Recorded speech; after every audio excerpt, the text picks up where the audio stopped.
Tubaye kaze kuri Reo Yacu TV nitubica kugeza amakuru menshi giye atandukanye abari maragenda avuga ku ikipe bita Rayon Sport. Narabibabwiye ndababwira atanga tuganira ikipe bita Rayon Sport gusa muri iri joro muri iki gicuku rwose ikipe Rayon Sport ifashe ikipe ya AS Kigali ikubita impamba y'ibitego 3-1 match yari ikomeye. Mbere y'ino match nabanje kubabwira yuko ari match kunze kugaragaramo ibitego byinshi cyane nubwo ngaba bakuye ibintu by'ama betting hano mu Rwanda, ariko nababwiye yuko abantu ba betting bahereye mu bihugu byo hanze baze kuza gushyiraho ko muri no match byanga byakunda ari buze kubonekamo ibitego birenze 2. Murebe kuri video zatambutse imbere. Mana we ye baba we narababwiye ngo umuntu udafana ikipe ya Rayon Sport nitukazaye duhurira ahangaha kuko azababara cyane. Mbega ibitego bamwita For Nganye ndetse n'umuntu bita Adama Bagayoko. Igice cya mbere kirangiye ari ubusa ku busa, igice cya kabiri abonekamo ibitego 4. Mama we na muntu wagerageza kuzana ibyo kwanga Rayon ngo bimuge neza, yanga nawe urabe wumva haba Rayon with the winners. Ubu ndimo ndavuga yanga, simvuga APR, simvuga AS Kigali, Police sinabivuga, Mukura sinabivuga kuko naga no makipe ari ku rwego rw'ikipe bita Rayon Sport. Mbega umupira ibaze yafasha abakinnyi 4 baye basanzwe babanzamo ashyira hanze match arayicyura Robertinho bamwita umutoza wa mbere hano ku butaka bw'u Rwanda. Ubundi no mutoza amaje kwidistenga nahana huye n'abandi batoza abantu mu Rwanda, dore kandi nawe mutoza muri buno butaka bw'u Rwanda ufite ibigwi bikomeye. Yafashe ikipe ya Vipers ayijyana mu matsinda ya CAF Champions League atsinze ikipe ya Mazembe, ayisezerera iwayo muri Republika Demokarasi ya Kongo. Afata ikipe ya Gohmaria ayihereza igikombe cya champion. Afata ikipe ya Rayon Sport ayirenza amatsinda ageza muri 1/4 cya Confederation n'ubwo aje gutsindwa na Enyimba. Ubundi arimo arivugira yuko ino kipe ya Rayon Sport iri ku rwego rwo gukina za Real Madrid. Naga ari ibikabyo niko yivugiye Robertinho. Aravuga ati umupira ndimo ndubaka byanga byakunda turi ku rwego rw'uko twakira na Real Madrid. Rero tuyo twinjira muri no match Rayon Sport imya cyane ikipe ya AS Kigali irangira ibitego 3-1 turaza kwiganeho neza cyane akantu ku kandi. Kuri bimwe utabashije kubona byose uraza kubibona muri no video. Tugiye kuganira ikipe bita Rayon Sport turebe impinduka yari yakoze n'ikintu zaje kuza guhindura mu gice cya kabiri abashije gusimbuzamo n'umukinnyi umwe urangije no match akijyamo ibintu bise bihinduka, bihindura isura wa mugani waba abandi. Ikindi kandi aha hari umukinnyi bita Ndayishimiye Richard nawe akoza akantu cyo kikugaragariza umukinnyi uri professionnel cyangwa se umukinnyi uri ku rundi rwego. Ndayishimiye Richard nyuma yaho yari afite amakarita, uno munsi yaza guhabwa ikarita y'umuhondo yari kuba yujuje amakarita, ntabwo yari kuzakina match ya Polisi na match ya Mukura, ariko ino match irangiye nta karita nimwe ahawe. Bishatse kuvuga iki rero? Match ya Polisi match ya Mukura zose zazitera. Ikindi kandi abantu benshi batangiye gutekereza yuko nyine atari buze kubanza kuba nyine yaza kuza guhabwa ikarita yari kuzasa match ya Polisi na match ya Mukura, ariko umuntu bita Robertinho yamushyizemo. Ikintu kigaragaza umukinnyi ukuze ufite mentality ku rwego rwo hejuru irangiye nta karita nimwe ahawe. Bishatse kuvuga iki? Match ya Polisi arahari, match ya Mukura nayo arahari. Mbega ikipe. Reka sasa twinjiye kwa no makuru. Dore kuri match yabaye mbere ikipe ya PAO yatsinze 4-2, ariko nubwo yatsinze isigira amanota 25 mu gihe Rayon Sport yo isigira amanota 33. Nubwo APR ifite ikirane n'igitsinda hazasigaramo amanota 5. Bishatse kuvuga iki rero? Mu gihe Rayon Sport yatsinda match zayo zose, APR gatsinda match zayo zose hazasigaramo amanota 5. Ku munsi w'ejo nzaripura hari umukinnyi Gacinya na Prosper batangiye kurambagiza wo mu gihugu cya Kongo akina Mazembe. Ejo nzamubabwira n'umwataka azasimbana n'umuntu bita For Nganye. Ubu tuvugana For Nganye afite ibitego 8. Faza rigiye kurangira afite ibitego bigeze mu 10 namuka atsinze match ya Mukura gatsinda igitego na match ya APR gatsinda igitego, azaba agize ibitego hafi 10 muri Fazari. uno mwataka ikintu kibabaje nuko asinye mu mwaka umwe wonyine. Ikindi umuntu bita Adama Bagayoko, bya bintu umuntu bita Wasiri yavugaga ndabona ari byo, miliyoni 400 zirenga Rayon Sports ishobora kuzazihabwa kuko uno mupeta afite imyaka 19 yonyine. Hari abantu aba scout bareba abakinnyi shabamutse baje kureba no mukinnyi nako nago baramutse baje baramurebye byanga byakunda no mukinnyi naga afite imyaka 2 kuri buno butaka bw'u Rwanda. Sasa reka twinjiye muri no match, ikipe ya Rayon Sports yinjiyemo isa nkaho yakoze ikintu kijyanye n'impinduka, imategura match ziri imbere, ariko kandi na Chani yahamagaye mwizama yabanjijemo umuntu bita Kadime Ndia yambaye nomero 42 mu mugongo, kuri nomero 2 bashyiraho umuntu bita Serumogo Ale yambaye nomero 2 mu mugongo, we yasimbuye umuntu bita Omboringa afite nawe baruhukije. Hari umuntu bita Nsaimane Mabure muri defense central yambaye nomero 4 ndetse n'umuntu bita Yusudianye yambaye nomero 29. Urundi ruhande nk'ibisanzwe nka mise ya mbere hari umuntu bita Bugingo Hakimu yambaye nomero 24. None sasa muri mediane nk'ibisanzwe uretse ko hahindutsemo umuntu umwe we bita Niyonzima Olivier Sefu baba muruhukije, habaje umuntu bita Karamugeroje wanitwaye neza yambaye nomero 23 mu kibuga hagati, imbere ye kuri nomero 8 hari umuntu bita Ndayishimiye Richard, kuri nomero 10 hari umuntu bita Muhire Keve wari wambaye nomero 11 mu mugongo. Waye marivugira yuko adakeneye kuruhuka. Robert yababwiye ati waruhutse ko maje igihe ukina match nyinshi, dore ko ugiye no gukina match za qualification za Chani waruhutse. Mwera kavuka ababwiye ati ngenda cyafite imbaraga. Ubundi akwibwira neza yuko azayobora ikipe ya Rayon Sports, kera ngashaka kuzivuza kuzayobora ikipe ya Rayon Sports.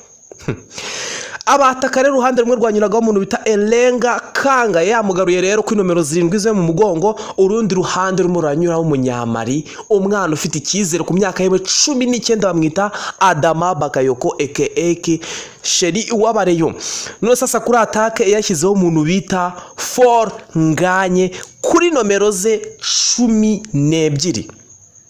umwataka wa mbere kuri buno butaka bw'u Rwanda.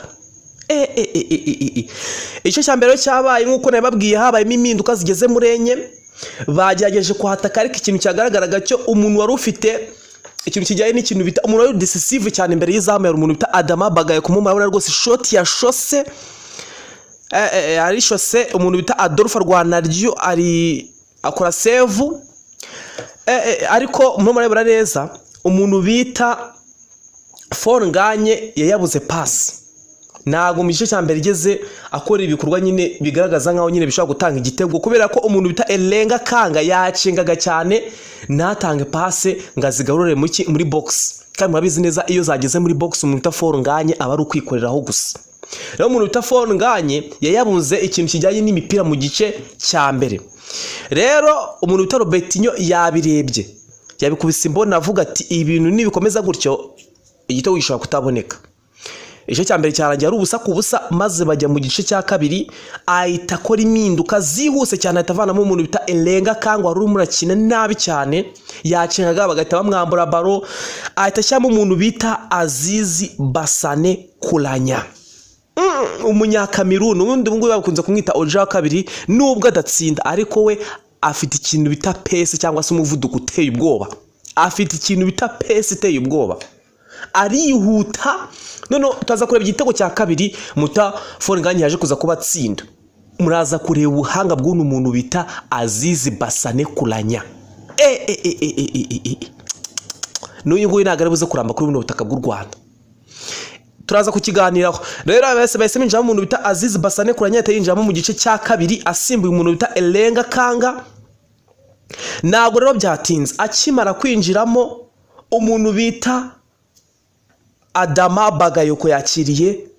passe ari muri box kuri yanuza bita individualite. Ubundi ni ikintu cyagikeneye mu kinuza mu kibuga, iki ni igitego cy'abantu ku giti cyabo. Umuntu bitano Adama Bagayoko yakiriye passe ahita rekura shot kuri premier poto, mu marayibona rwose 5 kuri 5, ahita rekura shot. Umuntu bita Adolphe ntabwo yahise amenya ahantu barinyuze, murimo murayibona yakiriye passe yitonze gake gake ishoti inkuba. Igitego rero cya mbere gitajijyamo cy'ikipe bita Rayon Sports gisingwa n'umuntu bita Adama Bagayoko. hatanyuzemo rero amasegonda menshi cyane ku munota wa 50 umuntu bita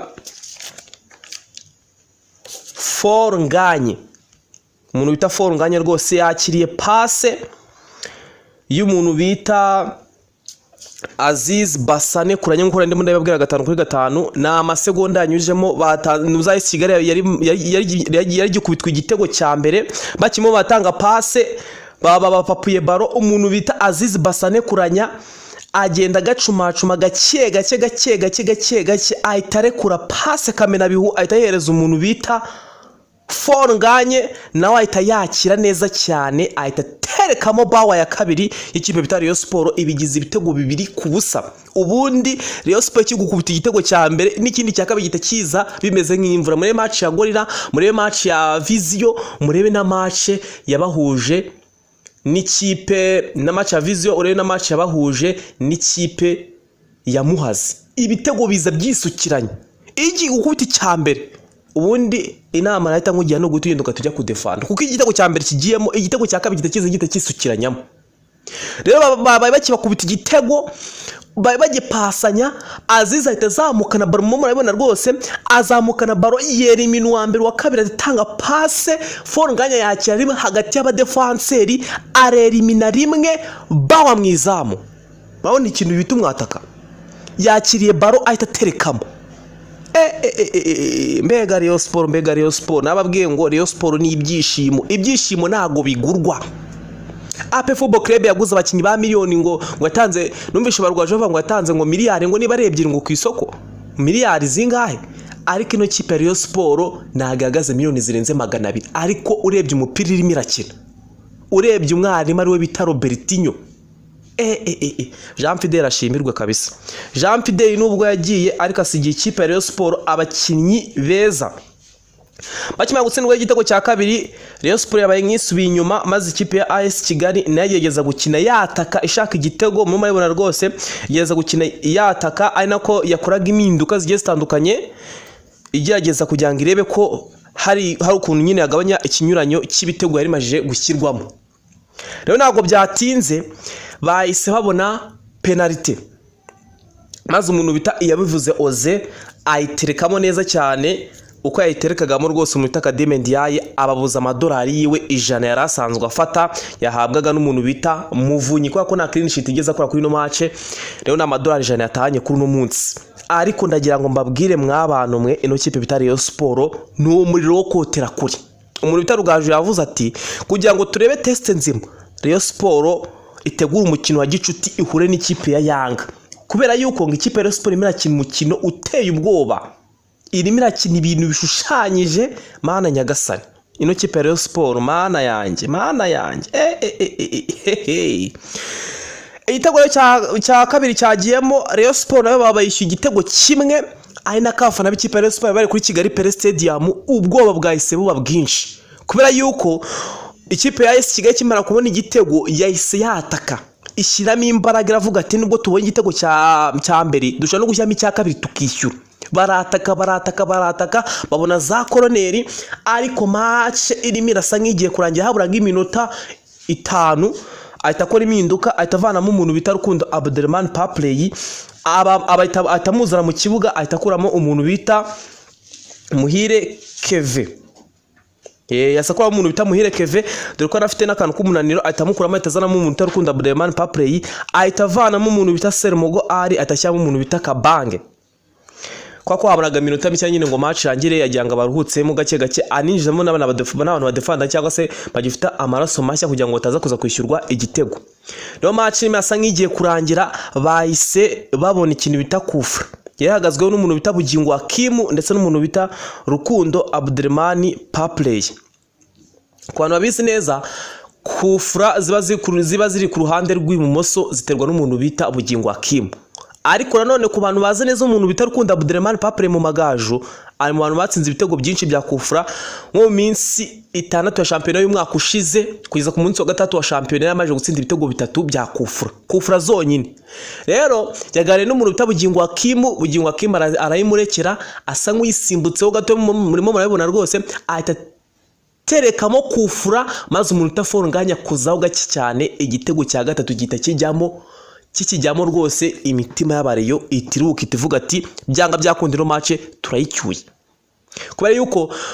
Rayon Sport yakinaga isa nkaho ifite ikintu cy'ubwoba ko ishobora kwishyurwa kandi yiza kwishyurwa urumva ko Rayon Sport yagutana inota rimwe bikangira ifite amanota 31 APR yazitsindira match yayo hagasigayamo amanota 3 bishatse kuvuga iki bishatse kuvuga ko nubwo ikipe Rayon Sport yatsinda match zayo zisigaye APR kayitsindira bahita banganya amanota bagata bareba kuki ku bitego niyo mpamvu ikipe Rayon Sport yavuze ati byanga byakunda ino match tugombe tuyicyure Rukundo Abdelrahman Papley bwa mbere na mbere kugeza ubu ngubu nibwo agize goal contribution kuva yagiye mu ikipe Rayon Sport akaba yatanze assist ayiheza umuntu utaforunganye mu maribona rwose yatanze yateye kufura ako nubundi yataza kuyikoraho ndibaza ko nubundi cyari kujyamo uretse ko nyine umuntu utaforunganye yasa koza akantu nyine igitego kitakinjiramo ahita agira ibitego 8 ahita aba top scorer wa champion hano mu Rwanda ariko mana nyagasani match yari turizahuza ikipe ya APR Football Club ndetse n'ikipe ya Rayon Sport izaba ari match ikomeye cyane kuko amakipe yose ndimo ndabana n'ikipe ya APR nayo ndimo ndabana isa nk'iyagarutse ndimo ndabana isa nk'iyagarutse abana b'abanyarwanda ndimo ndabana bo bateye umupira uteye ubwoba abanyamahanga ndimo ndabana rwose mo rasa nkaho barabashyira ku ruhande urumva ko izaba ari match ikomeye cyane muri phase retour ikaba ari match izanakirwa n'ikipe ya APR Football Club rero nuko match yari imeze ariko match yagutayibaza ati ino match isize iki ino match isize ivuga iti mu gihe forunganye yavunika Rayon Sport ifite igisubizo cya kabiri wabitekerezaho neza ugasanga nta gisubizo cya kabiri ifite kuko umuntu bita Charles Bare ntago ari ku rwego rw'umuntu bita forunganye nk'urugiye ko ino match zamuse dukuyemo ibitego biri forunganye yatsinze kandi unabirebye neza ni individuality ye urebye neza wari gusanga iyo ari kwanjye wenda ari nkari kimwe kuri kimwe bishatse kuvuga iki Rayon Sport nta musimbura forunganye ifite mu gihe yabavunitse niyo mpamvu umuntu bita Gacinya umuntu bita Prosper barimo barashaka umukinnyi uzajya usimburanwa n'umuntu bita forunganye bakaba bagiye mu ikipe ya TP Mazembe kujya kurebayo umusimbura w'umuntu bita forunganye ejo tuzamabwira uwo mukinnyi akina kuri nomero 9 muri Mazembe ese uribaza rinde icyo usabwa ukanda subscribe nabwiye ko ari YouTube channel y'abafana b'ikipe bita Rayon Sport icyo usabwa ukanda subscribe mu tukazatubana 5 kuri 5 ciao ciao